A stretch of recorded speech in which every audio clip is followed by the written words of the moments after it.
महात्मा गौतम बुद्ध को बौद्ध धर्म का संस्थापक कहा जाता है। उन्होंने वर्षों बोध गया के बोधि वृक्ष के नीचे बैठकर तपस्या की और इसके बाद उन्हें दिव्य ज्ञान की प्राप्ति हुई। बुद्ध ने अपने विचारों और उपदेशों से पूरे संसार को शांति और अहिंसा का मार्ग दिखाया।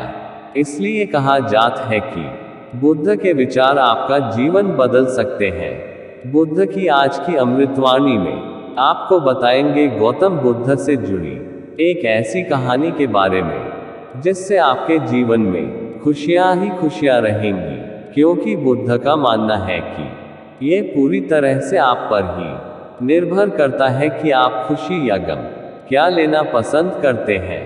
एक बार बुद्ध एक गांव से गुजर रहे थे, लेकिन उस गांव में लोगों के बीच गौतम बुद्ध को लेकर गलत धारणा थी, जिस कारण वो बुद्ध को अपना दुश्मन मानते थे। जब उस गांव में बुद्ध आए तो गांव वाले उन्हें बहुत भला बुरा कहने लगे और बदुआएं देने लगे, लेकिन इसके बावजूद भी बुद्ध गांव वालों की बात शांति से और मुस्कुराकर चुपचाप सुनते रहे। गांव वालों ने देखा कि उनकी बातों का बुद्ध पर कोई असर नहीं हो रहा है और वे विनम्रता से उनकी बातें सुन रहे हैं।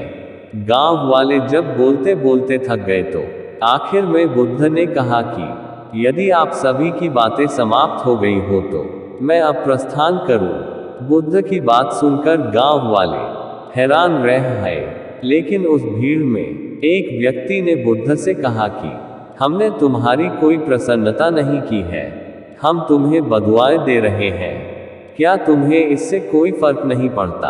बुद्ध ने पूछा, बताइए, अगर मैंने उपहार नहीं लिया तो उपहार देने वाले व्यक्ति ने क्या किया होगा? भीड़ में से किसी ने कहा, व्यक्ति ने अपने उपहार को अपने पास रख लिया होगा। बुद्ध ने कहा, मुझे आप सब पर इसलिए दया आती है क्योंकि मैं आपकी इन गालियों को लेने में असमर्थ हूँ और आपकी ये गालियाँ आपके पास ही रह जाएगी। सीख: भगवान गौतम बुद्ध के जीवन से जुड़ी इस कहानी से ये सीख मिलती है कि हम अक्सर अपने दुखों का कारण दूसरों को समझते हैं, लेकिन असल में ये हम पर ही निर्भर करता है कि हम वास्तव में क्या लेना चाहते हैं, खुशी या गम, उदासी या मुस्कान। यकीन मानिए, ये छोटी सी कहानी जीवन में एक बड़ा बदलाव ला सकती है। बुद्ध मुस्कुराते हुए बोले, जाओ, मैं आपकी गालियां या बददुओं को लेता ही नहीं। आपके द्वारा दी गई गालियों से भला मेरा क्या होगा?